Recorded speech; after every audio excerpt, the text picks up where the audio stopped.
এই যুগে জ্ঞান ছাড়া চলা যাবে না। এই যুগটা অজ্ঞ থেকে চলার যুগ নয়, জ্ঞান অর্জন করতেই হবে। আর এই জ্ঞান অর্জন শুধু এককেন্দ্রিক করলে চলবে না, আপনাকে বহুমুখী শিক্ষায় শিক্ষিত হতেই হবে। অন্যথায় আপনি ওই যে বললাম আল্লাহর নূর, যেটা দিয়ে আপনি এখন বিশ্বকে দেখবেন, এটা অর্জন করতে পারবেন না। আরেকটা কথা বলে রাখি, অনেক ডিগ্রি সার্টিফিকেট অর্জন করার পরেও যদি মনের মধ্যে হিংসা আর অহংকার আর গীবত তোহমতের সংস্কৃতি না যায়, ওই নোংরা কলবেও আল্লাহর নূর নাজিল হয় না। কথা বুঝতে পারছি না? অনেক ডিগ্রি সার্টিফিকেট অর্জন করেছেন, তো মনের মধ্য থেকে এখনো হিংসাই যায় নাই, এখনো গীবত তোহমতের সমালোচনার সংস্কৃতিই বর্জন করতে পারেন নাই, এখনো খোলা মনে সবাইকে ভাই মনে করতে পারছেন না। সংকীর্ণ মন, একটা ছোট মন নিয়ে ছোট লোকের মতো আপনি চলাফেরা করেন। এই মন নিয়ে চললে আল্লাহর নূর নাজিল হবে না। আল্লাহর নূর পেতে হলে মনটা প্রশস্ত হতে হবে, নিরহংকার পূর্ণ হতে হবে, কারো প্রতি হিংসা নাই, কারো প্রতি বিদ্বেষ নাই, কেউ আমার শত্রু না, মুসলিম ভাইরা সবাই আমার ভাই। উদার একটা যখন মন মানসিকতা থাকবে, নিরহংকার পূর্ণ মন থাকবে, জ্ঞান অনুযায়ী আমল হবে, সেজদায় কান্নাকাটি করবেন, আল্লাহর নূর চলে আসবে ইনশাআল্লাহ। আর এগুলো আসলে এখনকার সায়েন্স দিয়ে আমি ব্যাখ্যা করতে পারবো না, এগুলো আধ্যাত্মিক কথাবার্তা। আমাদের বাহ্যিক এই জগতের বাইরেও কিন্তু একটা জগৎ আছে, আমি মনে হয় বুঝাতে পারছি না। বারাকা, আল্লাহ পাকের বরকত কি দেখেছেন কখনো চোখ দিয়ে? আল্লাহ পাকের বরকত বলে একটা কথা আছে না? আছে না? আচ্ছা, বরকত কি জিনিস আপনি কি চোখে দেখতে পারেন? এমন একজন সালাফের কথা পড়লাম, যিনি 40 বছর বেঁচে ছিলেন। কত বছর? 40 বছর। এই 40 বছরে তিনি প্রায় 300টা বই লিখেছেন। কয়টা? 300টা। এখন বলেন, আমরা এখানে যারা বসে আছি অনেকেই 40 পার করে ফেলছি না? আমরা এই 40 বছরে কিছু করতে পেরেছি? এই 40 বছরে একটা মানুষ 300টা বই লিখতে পারে? তাহলে আমরা বুঝতে পারছি যে তাদের সময়ের যে বরকত আর আমাদের হায়াতের বরকত এক না। বরকত সম্পূর্ণ ভিন্ন জিনিস, যেটা আমরা চাক্ষুষ দেখা জ্ঞান দিয়ে বিশ্লেষণ করতে পারবো না। পারবো না। আরো বোঝাচ্ছি, দেখুন, রাসূলুল্লাহ সাল্লাল্লাহু আলাইহি ওয়াসাল্লাম সারাদিনে কত কাজ করতেন। তাহাজ্জুদ পড়তেন, শেষ রাত্রে উঠতেন, রাতের এক অংশ ঘুমাতেন, আরেক অংশ উঠতেন, উঠে তাহাজ্জুদের নামাজ পড়তেন, লম্বা কেরাত, মানে এক রাকাতে প্রায় 4 পারা কোরআন তেলাওয়াত করেছেন। এক রাকাতে 4 পারা।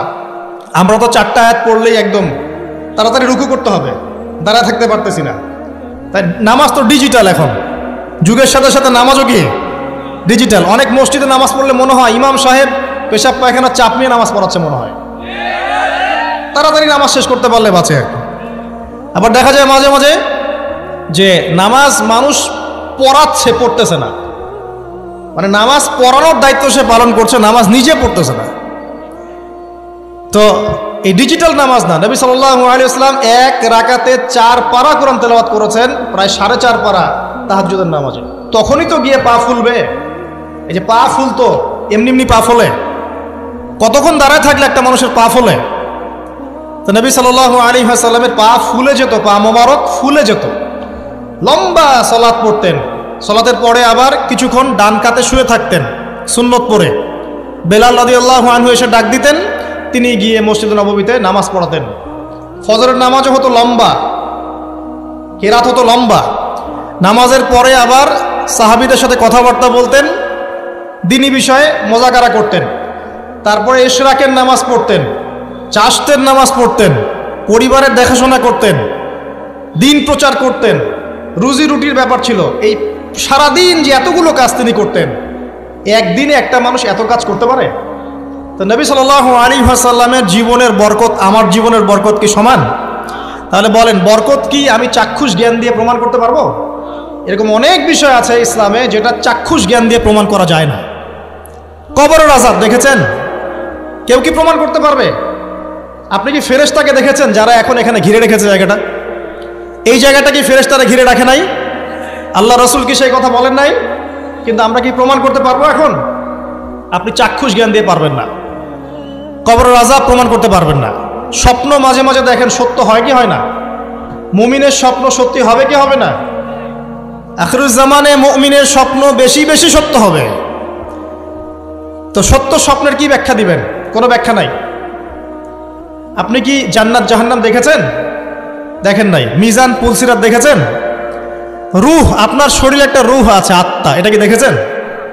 এখন এই যে বিষয়গুলো দেখা যায় না, আধ্যাত্মিকত্ব, বারাকা, আল্লাহর নূর, কবরের আযাব, পরকাল, ফেরেশতা, জিনজাতি, তো এগুলোকে আমরা তো বাহ্যিক জ্ঞান দিয়ে ব্যাখ্যা করতে পারবো না, পারবো?